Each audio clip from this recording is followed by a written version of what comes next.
Hello അസ്സലാമു അലൈക്കും എല്ലാവർക്കും ഫൈസാസ് വീട്ടിലേക്ക് സ്വാഗതം. ഇന്ന് നമ്മൾ ഉണ്ടാക്കാൻ പോകുന്നത് ഒരു അടയാണ്. അതിനു മുമ്പ് നിങ്ങൾ എൻ്റെ ചാനൽ ആദ്യമായിട്ടാണ് കാണുന്നതെങ്കിൽ സബ്സ്ക്രൈബ് ചെയ്യുക, ബെല്ലൈക്കൺ പ്രസ് ചെയ്യുക. അപ്പോൾ നമ്മുടെ അടയ്ക്ക് വേണ്ട ഇൻഗ്രീഡിയൻസ് എന്തെല്ലാമെന്ന് പറഞ്ഞു തരാം. ഇത് ഒരു കപ്പ് തേങ്ങ, പിന്നെ കടല കുതിർത്ത് വെച്ചതാണ്, അത് വേവിച്ചെടുത്ത്, പിന്നെ ചെറിയ ജീരകം, പഞ്ചസാര, അര ഗ്ലാസ് വെള്ളം, 2 കപ്പ് ആട്ടപ്പൊടി, പിന്നെ ഉപ്പ്, 1 കപ്പ് മൈദ, 1 ഗ്ലാസ് ഓയിൽ. തയ്യാറാക്കുന്നത് നോക്കാം. നമ്മുടെ ചട്ടി നന്നായിട്ട് ചൂടായിട്ട് വേണം. അപ്പോൾ നമ്മുടെ ചട്ടി നന്നായിട്ട് ചൂടായിട്ടുണ്ട്. അതിലേക്ക് നമ്മൾ 1 ഗ്ലാസ് വെള്ളം ചേർക്കാം. എന്നിട്ട് അതിലേക്ക് കുറച്ച് പഞ്ചസാര ചേർത്ത് വെക്കാം. നമ്മുടെ ഇഷ്ടാനുസരണം പഞ്ചസാര ചേർക്കാവുന്നതാണ്.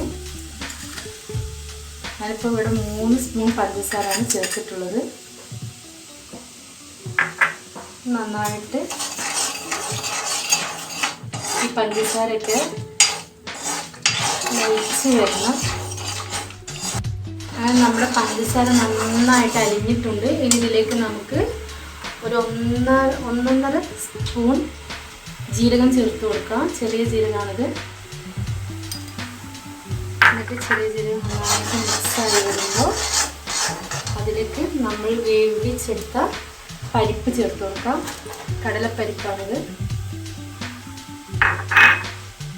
ഇത് നന്നായിട്ട് ഒരു 5 മിനിറ്റ് ഈ പഞ്ചസാര ലൈനിയിൽ കടല നന്നായിട്ട് വേവണം. എന്നാൽ ആ കടലയിലേക്കൊക്കെ മധുരം പിടിക്കുള്ളൂ.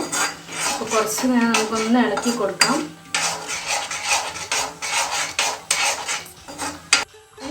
ഇതിലേക്ക് നമുക്ക് കുറച്ച് ഉപ്പ് ചേർത്ത് കൊടുക്കാം. ആ മധുരം ഒന്ന് ബാലൻസ് ചെയ്യാൻ വേണ്ടിയിട്ട് മാത്രമാണ്. ഒരു നുള്ളു ഉപ്പ് ചേർത്താൽ മതി. ഉപ്പ് ചേർത്ത് കൊടുക്കാം. ഇനി ഇതിലേക്ക് നമ്മൾ തേങ്ങ ആഡ് ചെയ്ത് കൊടുക്കണം. ഞാനിപ്പോൾ എടുത്തിട്ടുള്ളത് 1 കപ്പ് തേങ്ങയാണ്. അത് നമുക്ക് ഇതിലേക്ക് ചേർത്ത് കൊടുക്കാം.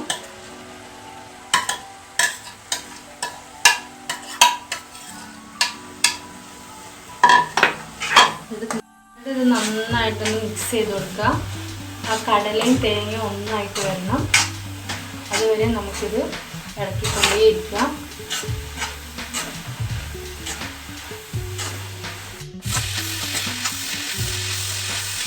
കുറച്ചുകൂടെ മധുരം ഒന്ന് ആഡ് ചെയ്യാം. ഞാൻ നോക്കിയപ്പോൾ തീരെ മധുരമില്ലായിരുന്നു. നിങ്ങൾക്ക് വേണമെങ്കിൽ നിങ്ങളുടെ ഇഷ്ടാനുസരണം മധുരം കൂട്ടുകയും കുറയ്ക്കുകയും ചെയ്യാം. നമുക്ക് ഒന്നുകൂടെ ഒന്ന് യോജിപ്പിച്ചെടുക്കാം.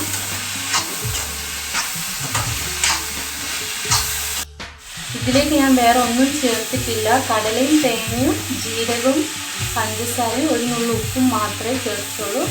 ഒരല്പം വെള്ളം. ഇത് നന്നായിട്ട് യോജിപ്പിച്ചെടുക്കുക. അങ്ങനെ നമ്മുടെ തേങ്ങ വറുത്തത് റെഡി ആയിട്ടുണ്ട്. ഇനി അത് നമുക്ക് ഒരു പ്ലേറ്റിലേക്ക് മാറ്റാം.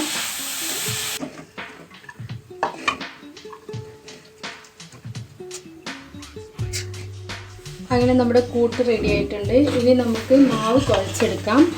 അതിനായിട്ട് നമ്മളൊരു പാത്രം എടുക്കുക. അതിലേക്ക് ഞാൻ എടുത്തിട്ടുള്ളത് 2 കപ്പ് ആട്ടയാണ്. ഗോതമ്പ് പൊടി എന്നും പറയും. അത് നമുക്ക് ഇതിലേക്ക് ആഡ് ചെയ്യാം. 1 കപ്പ് മൈദയും കൂടി ആഡ് ചെയ്യാം. ഇനി അതിലേക്ക് ആവശ്യത്തിന് ഉപ്പ് ചേർക്കാം. ഇത്തിരി കൂടെ ഉപ്പ് ചേർക്കാം. ഇനി നമുക്ക് കുറച്ച് വെള്ളം വെച്ച് നന്നായിട്ട് കുഴച്ചെടുക്കാം.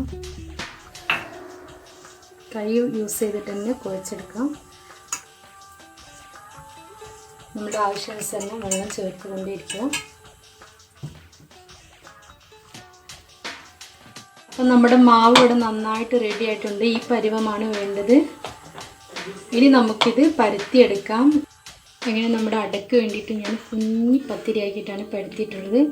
ഇത് നമുക്ക് അടയുടെ അച്ചിൽ വെച്ചിട്ട് ഇതിൻ്റെ ഉള്ളിൽ നമുക്ക് തേങ്ങയുടെ ഫില്ല് നിറയ്ക്കാം.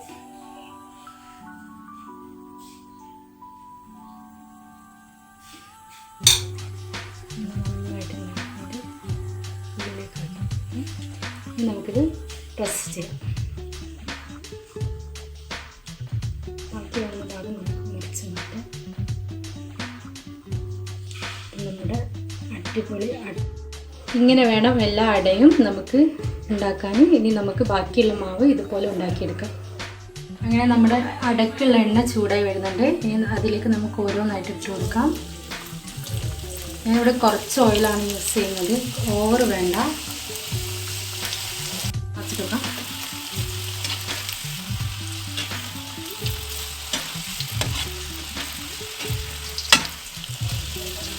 നമ്മൾ പെട്ടെന്ന് തന്നെ തിരിച്ചിടണം, കാരണം അല്ലെങ്കിൽ ഇത് കരിഞ്ഞു പോവും. നമ്മുടെ അട നമുക്ക് പ്ലേറ്റിലേക്ക് മാറ്റിയെടുക്കാം.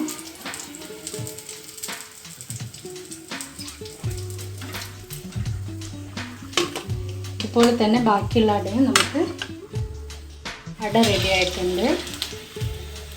നമുക്ക് ഗ്യാസ് ഓഫ് ചെയ്യാം.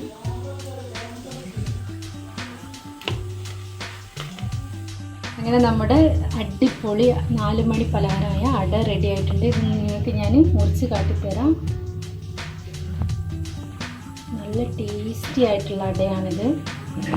അട എല്ലാവർക്കും ഇഷ്ടമായെന്ന് കരുതുന്നു. അപ്പം നിങ്ങൾ വീട്ടിൽ എന്തായാലും ട്രൈ ചെയ്യുക. നിങ്ങൾക്ക് ഇഷ്ടപ്പെട്ടിട്ടുണ്ടെങ്കിൽ മറ്റുള്ളവർക്ക് ഷെയർ കൂടി ചെയ്യുക. അടുത്തൊരു വീഡിയോയുമായി വീണ്ടും കാണുന്നത് വരെ അസ്സലാമു അലൈക്കും.